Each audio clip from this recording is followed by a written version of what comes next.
Hello, battlers of prostate cancer and golf. Welcome to yet another episode of Nubeqa and Golf. I just got to squeeze in another round today ahead of the thunderstorms. A little bit late, but I didn't know it was going to be this heavy.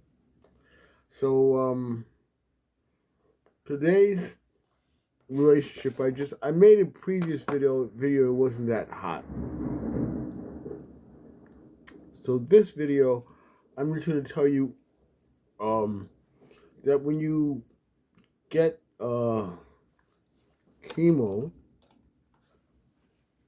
the number one um, symptom, side effect, is told to be fatigue, tiredness.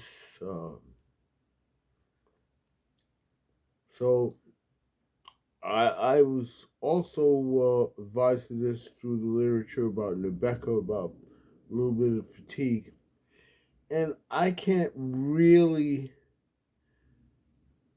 everything slowed down once he lost the testosterone. So I can't really um, speak to just how much it was. I know I have oh yes.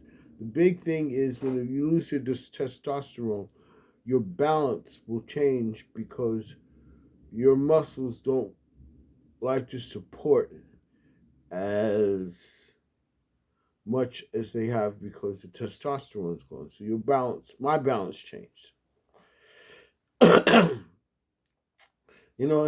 Where the hospital I was for 6 days, Columbia Presbyterian, they had this I said it's a big little board. They have a big board on it was a monitor, and it had my physician's name and my prognosis, a whole bunch of different things for advisory for the nurse.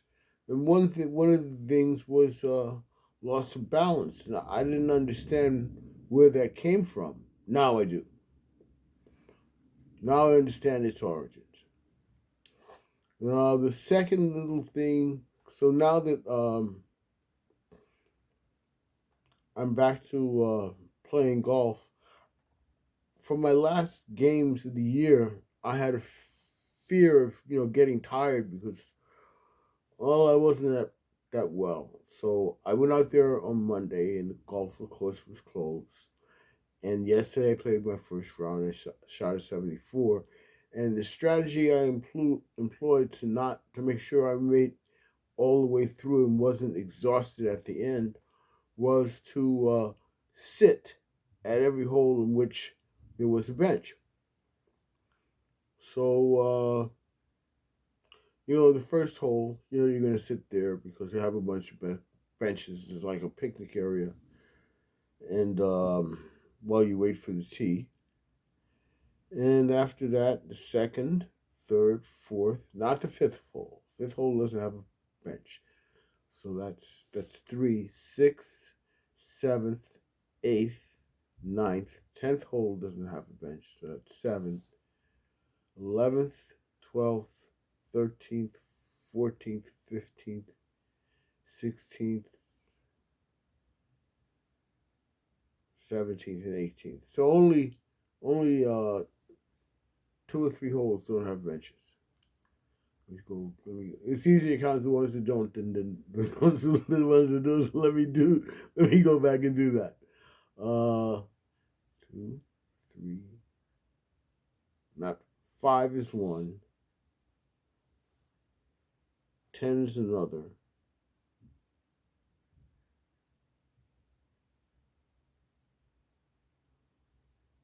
12 doesn't have a bench either.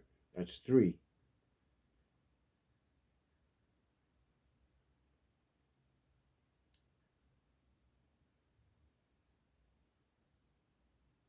So that's going to add anywhere from 15 holes.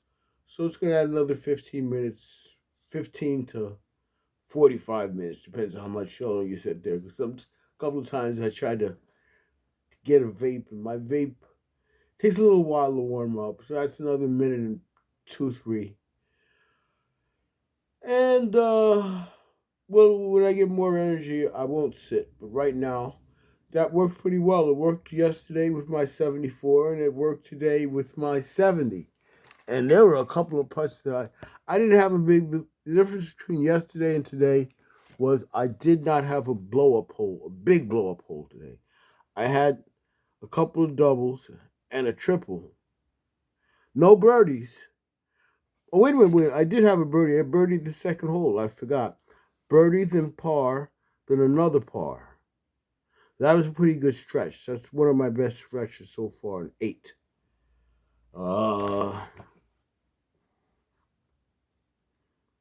Then all pars and birdies on the back except for the 9th. Let's see, the 18th. And oh, man. That was just, oh, here's my big golf tip. When things don't go your way, right? The worst thing you can do is just let it snowball. You know, pitchers, there's not as a pitch clock. What is it? 15 seconds, 30 seconds, whatever it is, a pitch clock in baseball, right? So pitchers' longevity is going to be decreased just because the clock is making them pitch faster. But when you're playing golf, especially when you're alone and there's nobody ahead or behind you, you don't have to rush. You take your time. You line up your putt. I should say not. It doesn't even have to be a putt because I did miss. I rushed a couple of putts today, but I say there's 4 things you need to do: decelerate, contemplate, relax, then execute. Those are the 4 steps. First, you slow down. You get your heart rate down. You get taken, relax. You know, if you're playing with your buddies, this may be a little bit harder to do, but if you inculcate it into your procedure right now, and you'll be good. And there's another thing I found out on by watching YouTube videos. You get 3 seconds to be mad. If you make a bad shot, you get 3 seconds to be mad. Throw your club. Well, you shouldn't throw your club. Don't lose your composure. You can be mad, shout, do whatever you do. I mean, if you want to take and make a fool of yourself and yell and scream so everybody looks at you at the golf course, even if that's what makes you feel good, as the British said, have at it. But it's only 3 seconds.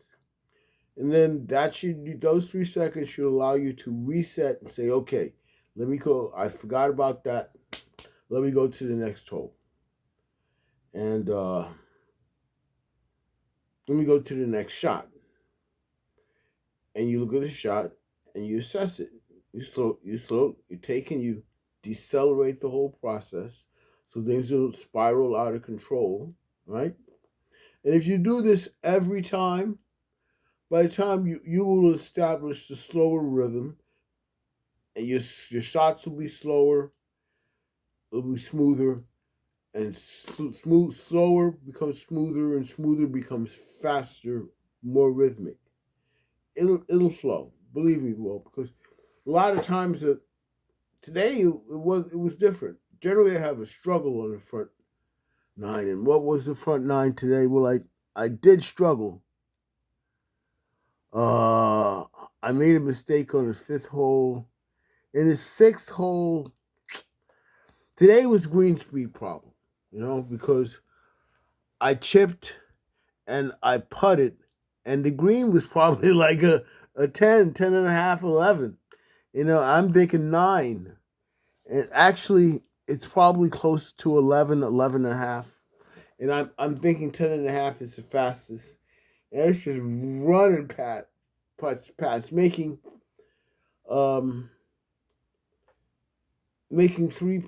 2 putts into 3 putts. That's not fun. That's not good. How many 3 putts did I have? 1, 2. I had 2 3 putts and 2 4 putts. Outside of that, it's not bad. But that string where I have a 5, 6, and a 5, a double, a triple, and a double, that's because I did not decelerate. And then I was so sort of giving lessons and losing my flow. I know that's what happened on the 18th because I was talking about my shot in the middle of the thing instead of executing. And then I stepped up to the putt. I mean, I stepped up to a 5-footer today, and I didn't feel confident because I didn't practice my 5-footers the night before, and I missed it. But I made some 7 and 8 footers to save a couple pars along the way. But after I learned my lesson, I just took a little bit more time and made them from there. Except for the 18th hole. The 18th hole, I was like maybe 6, 7, 10 feet off the green, and I decided I was going to putt rather than chip. And I half putted it. It went about 4 feet. I didn't. Well, so I still have 4 feet of green, 4 feet of rough to go through before I get to the green. And that putt wasn't that bad, but then again, it rolled a little bit too far, and then I left myself. What was a 4-footer, right? 4-footer, 4.5. But I tell you, I didn't practice my 5-footers, and I lipped out. I hit the hole. It lipped out, but it was too fast. Now, a little bit slower, let it drip in, I would have made it. But that was a double on the last hole. When I'm thinking, I said, all I have to do, because the previous day's card, there was one double, and everything else was birdie or par, 3 pars, and five bogeys. I should say bogey or par. This one, today I had 2 pars and 7 bogeys. So that means that my game can be improved upon pretty well, pretty easily. Now the trick will be to go from here to a real course, which I've never played, and that's will happen if I get 60 or below. I said, I think originally I was going to say if I break 60, but getting to 60 will be good.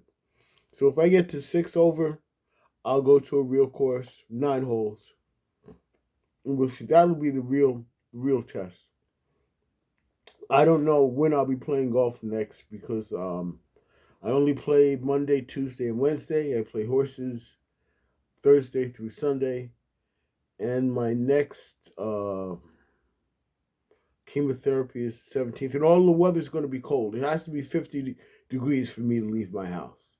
So there's no dry 50-degree day plus days anywhere in the forecast. I've been looking forward to yesterday, and the day before, even though I didn't play the day before because the course was closed.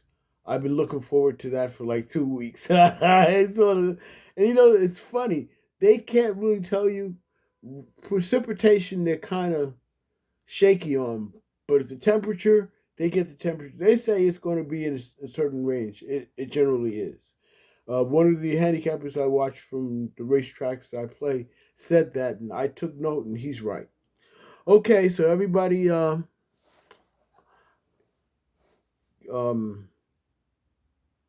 have anything else to contribute? I don't know anybody else is watching. I did. Oh yeah. One more thing. I met a buddy. One other reason why I slowed down today because there's another guy behind me who was a new golfer, and I gave him a few tips. And I gave him so many that he gave me a tripod. I don't know where it is right now. He gave me a tripod to help me track my swing. So thank you, Moses. And I hope you have a lot of good golf ahead of you.